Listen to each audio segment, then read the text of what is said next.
The story begins with Jin Seong working at his computer like any other corporate drone, still thinking about what happened to him the previous night.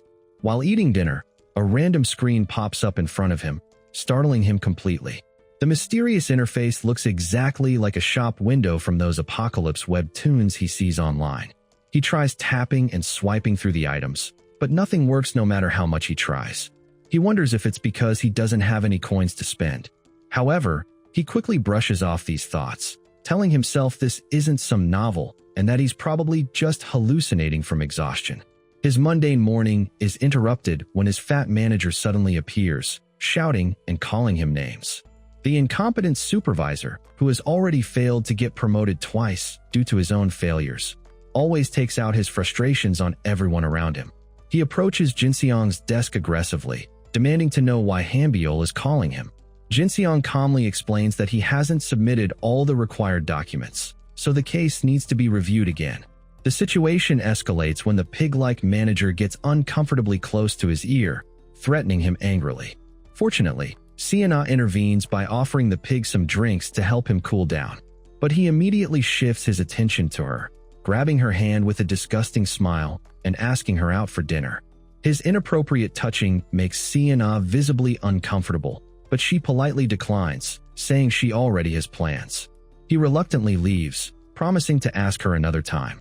After the pig is out of sight, both Jin Seong and Sienna sigh in relief.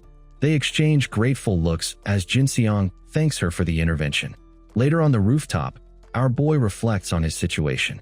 He can't exactly quit his job since finding new employment is incredibly difficult in the current market. He decides he should bring Sienna a cup of coffee later to show his appreciation, but she suddenly appears beside him, startling him once again. When he asks what brings her to the rooftop since she doesn't smoke, she explains she needs to escape from their manager.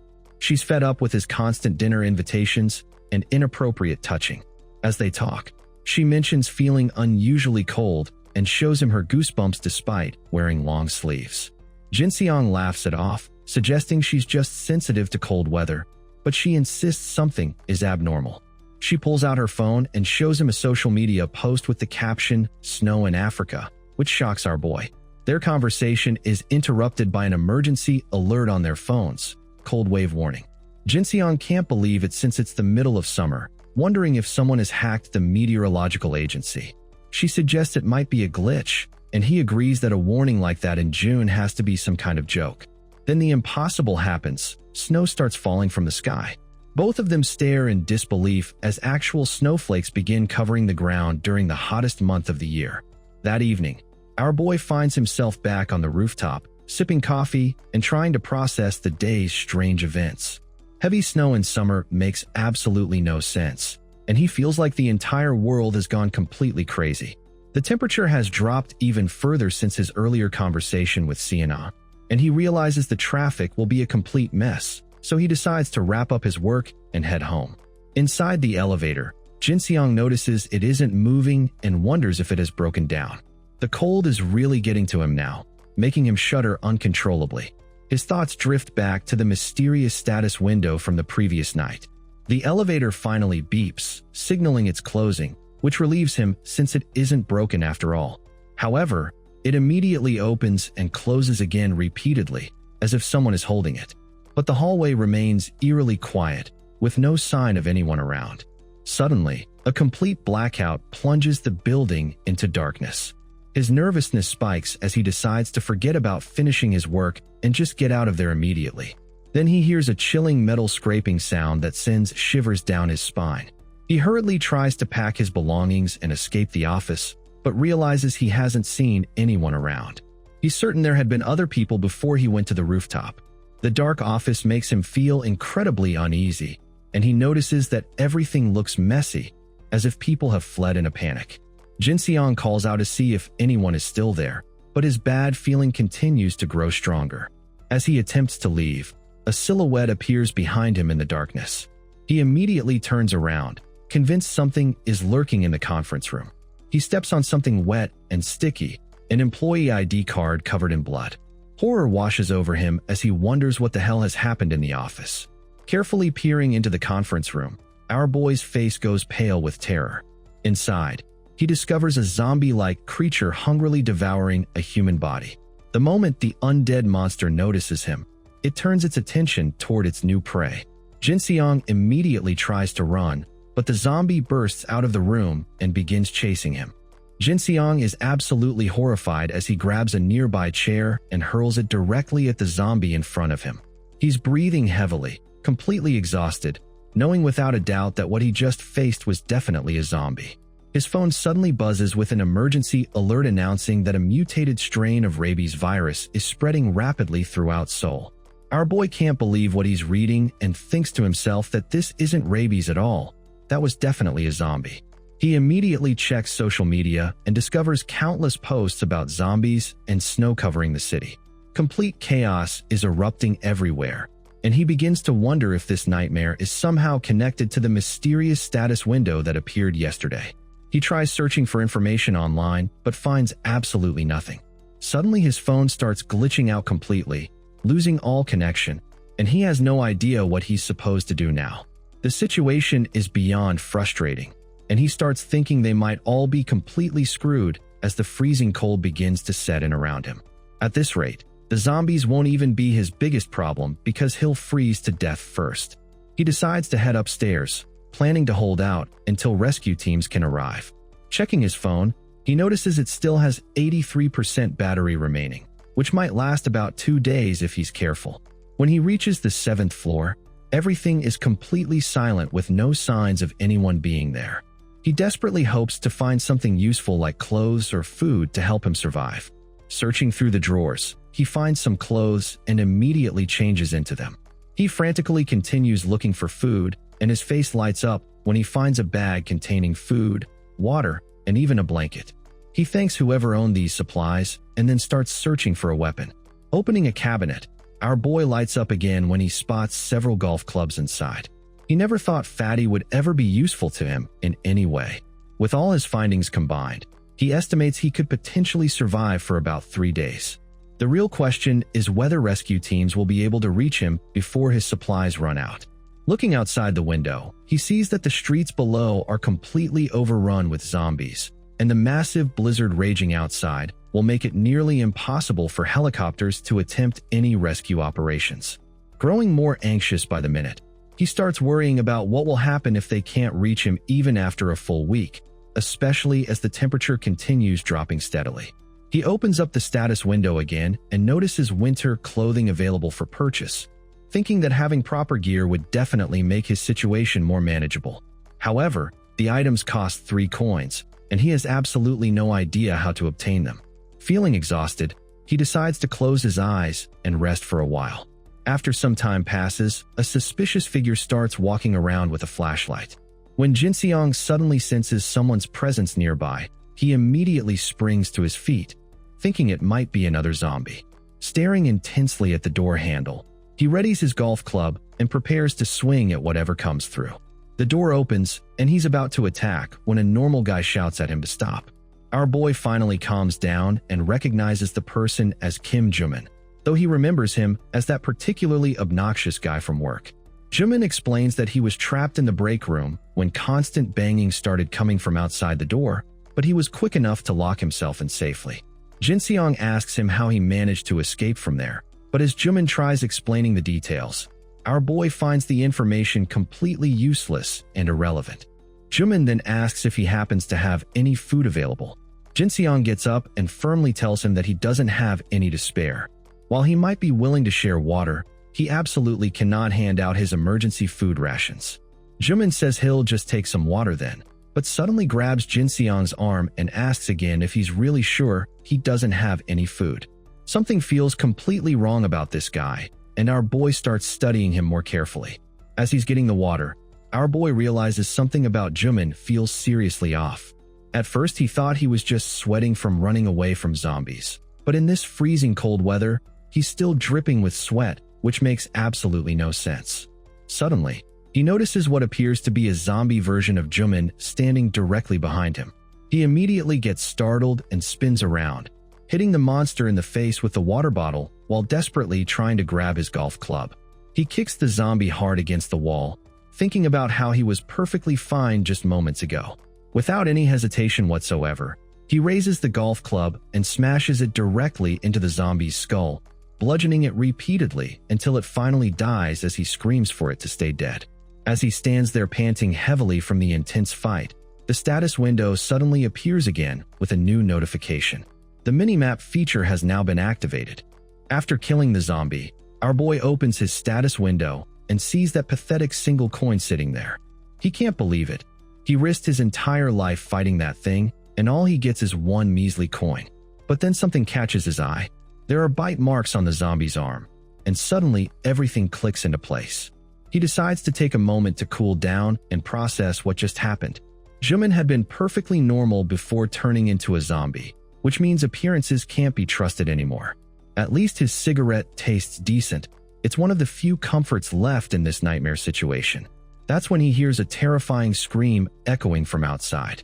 He rushes to the window and watches in horror as someone tries to fight off a group of zombies with nothing but a baseball bat. The poor guy gets completely swarmed, and after a brutal struggle, he transforms into one of them. Jinseong quickly steps back from the window, cursing under his breath at the brutal reality of their situation. 3 days have passed since the outbreak began. Our boy's phone battery has dropped to a critical 3%, and his food supplies are running dangerously low. Just 1 snack and 4 chocolate bars remain. He's witnessed multiple escape attempts from his window, but every single person who tried ended up becoming a zombie. Despite the horrifying pattern, he knows he can't stay holed up in his room much longer. Sitting here doing nothing will only guarantee his death. His best bet is finding other reliable survivors somewhere in the building. His first target is the 6th floor, where he plans to check if Jimin actually blocked the entrance like he promised. As he prepares to leave the room, the building lights suddenly flicker on. He freezes, wondering what the hell is happening. He quickly peers outside through his window and confirms that every other building in the area is completely dark. Only this building has power running through it.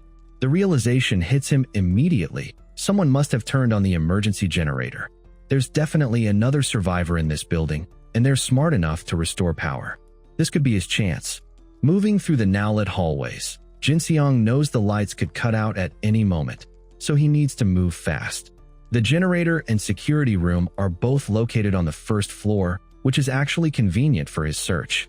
The building is still freezing cold, but at least the lights help him avoid attracting unwanted attention from any zombies that might be lurking around. When he reaches the 6th floor, he does a quick check of the area. Opening the door, he's relieved to see that it's properly barricaded just like Jimin had promised. This gives him hope that there might be more survivors in the building than he initially thought, but he decides to come back and investigate this floor more thoroughly later. Descending to the 1st floor, he notices that the zombies outside haven't managed to break into the building yet. However, there's still a high chance that some zombies are already inside, prowling around in the shadows. He carefully opens the door and prays that the coast is clear, but his worst fears are confirmed. A massive horde of zombies is wandering around the lobby area, making escape through the main entrance completely impossible. The zombies outside haven't broken in yet, but if this situation continues much longer, the doors won't be able to hold them back. He needs to move quickly and efficiently. Inside the management office, Jinseong discovers the corpse of the security guard who used to greet him every morning. The poor man appears to have frozen to death in the chaos. Our boy takes a moment to say a silent prayer and pays his respects to the deceased guard before moving on.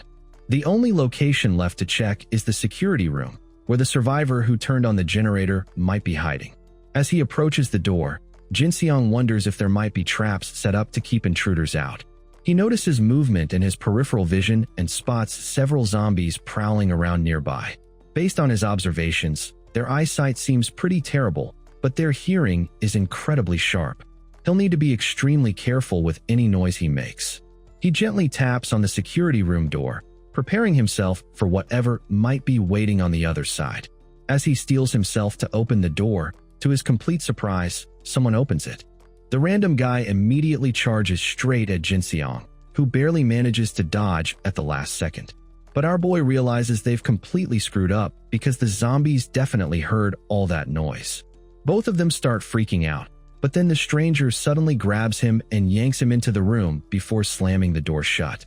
Now they're both standing there with their weapons drawn, having this intense standoff where they're questioning whether the other person is still human.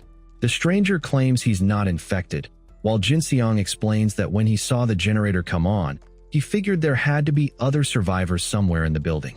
Our boy introduces himself, but he's still thinking what if this guy is infected just like Jimin was. The stranger introduces himself as Choi Jae-sung. Jin Seong notices that this guy has himself completely covered up, which makes him wonder if you could easily hide bite wounds that way. But unlike Jimin, who was sweating bullets, this guy actually looks cold instead of feverish. He spots a supply bag sitting behind Jae-sung, who's still got his weapons pointed directly at him. That's when our boy realizes something important. Infected people show this crazy, irrational hunger and can't think straight. The fact that this guy can actually stockpile supplies and think strategically means he's probably not infected. When he tries to say something, Jae-sung immediately takes a step back. Our boy realizes he's making the guy even more suspicious than before. He's not even interested in whatever's in that bag anyway. So he slowly puts his golf club behind him, and Jae-sung definitely notices the gesture. He starts wondering if that gesture is enough to ease the tension between them. He remembers how back at the workplace, whenever things got awkward, they'd smoke together to break the ice. So he starts thinking maybe he should offer this guy a cigarette to calm things down. Jae-sung sees our boy reaching into his pocket and immediately goes on high alert, ready to attack. But then our boy just pulls out a cigarette and casually offers it to him. Jae-sung stares at it really intensely for a moment, but then he finally starts lowering his weapon just a bit. He tells Jin Seong that yeah, he'll take one. After they smoke together for a while, both of them finally start to relax. Jae-sung mentions that it looks like they're both going to survive this whole mess, and Jin Seong actually manages to laugh at that. Our boy awkwardly admits that he only had half a chocolate bar left to eat, so Jae-sung reaches into his supply bag and pulls something out. He looks at it and realizes it's uncooked instant noodles. Jae-sung breaks the block in half and offers the other piece to Jin Seong, telling him to make sure he chews it thoroughly.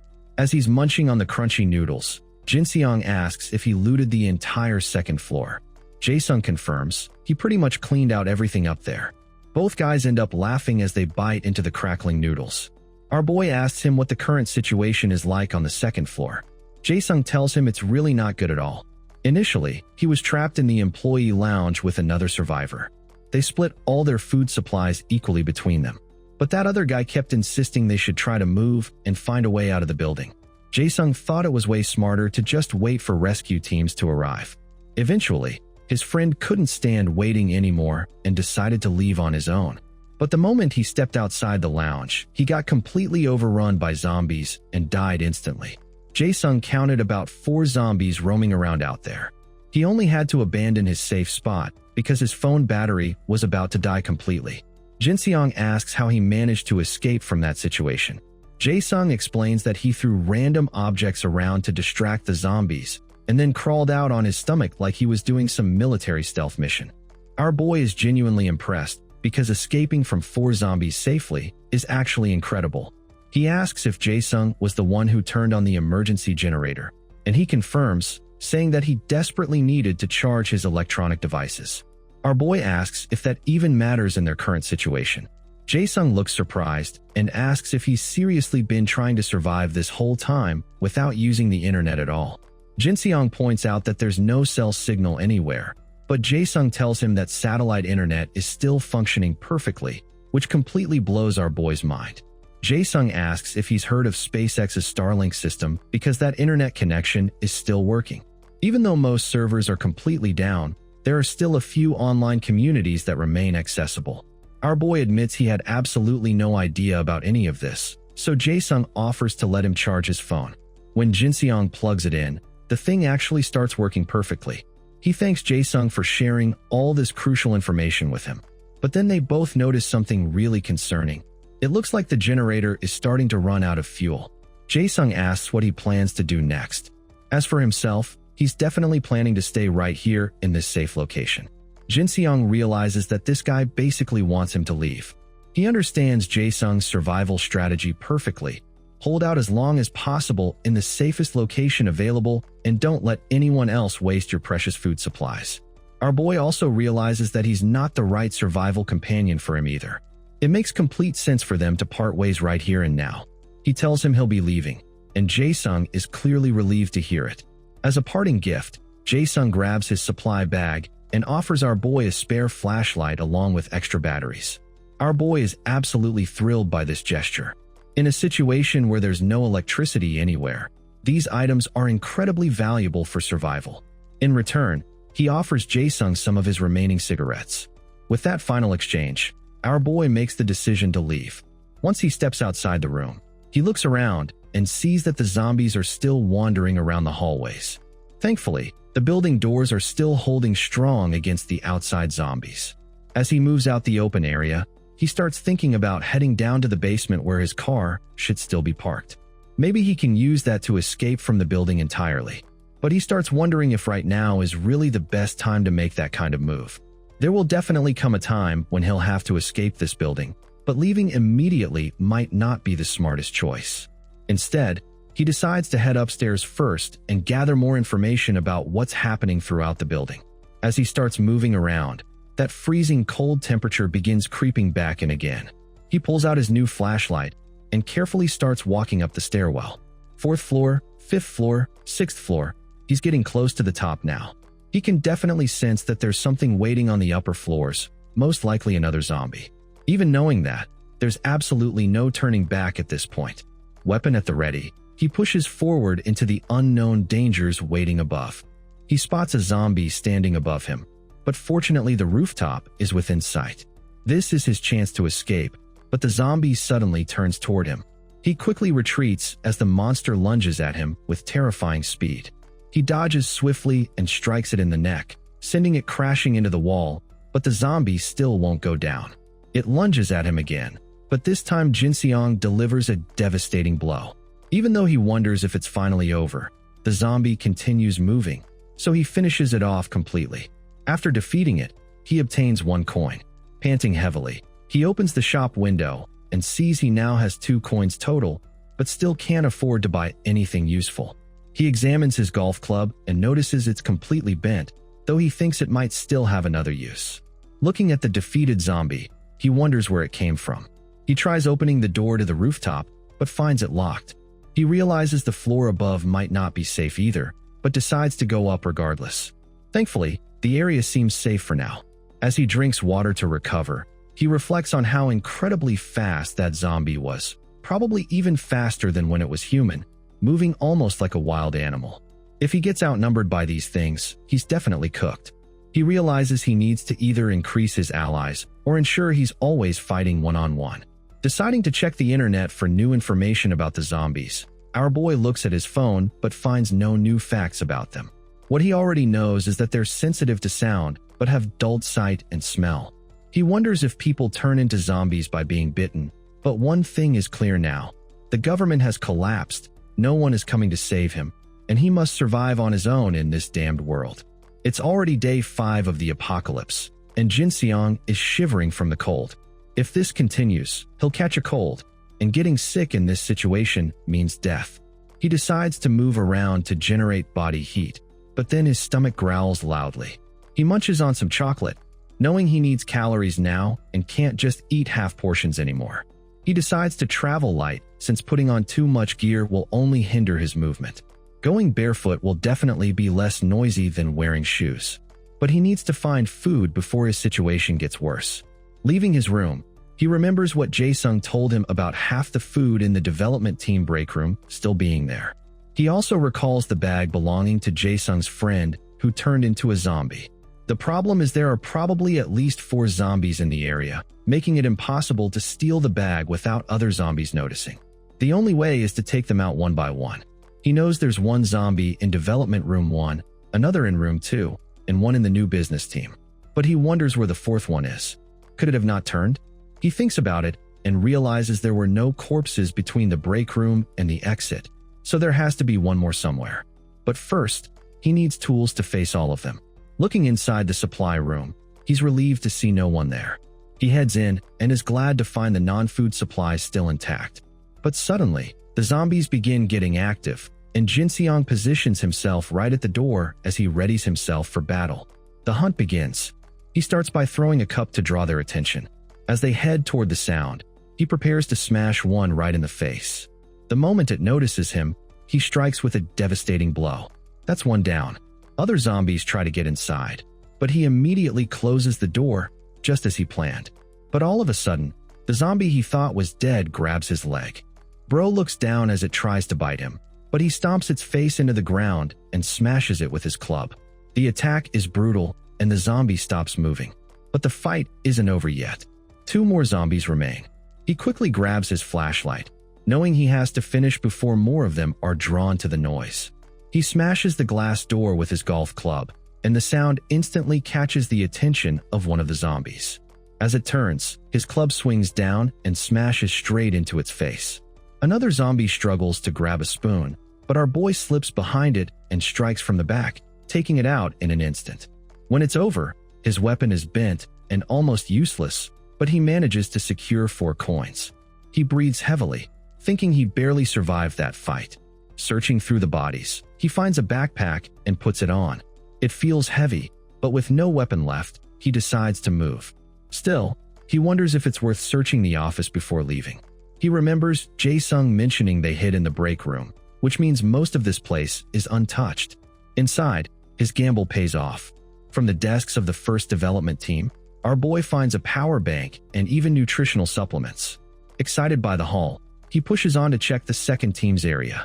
But suddenly, he hears something. Bro's heart sinks. If it's another zombie, he's finished. With no weapon to defend himself, he backs away and decides it's safer to leave. Later, our boy finally takes a moment to calm down. Sitting in the office, he laughs to himself, thinking how strange it is to feel safe here of all places. But he keeps his focus and checks his supplies. He's managed to gather 3 bags of chips, 2 boxes of choco pies, a tin of cookies, 5 cups of ramen, and even a can of cola. Looking at it all, our boy's overjoyed. With this, he can survive at least a month, as long as he has water. Risking his life was worth it.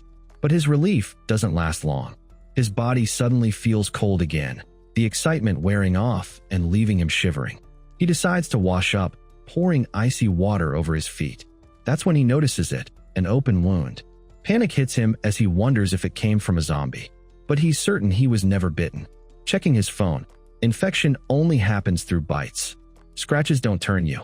Relieved, our boy calms down, but another problem remains. His foot looks worse by the minute. If he leaves it like this, it will turn into frostbite. He needs to warm it up fast. Opening the shop window, he sees he now has 6 coins. Searching through the options, he finds winter clothing. But he curses at the prices.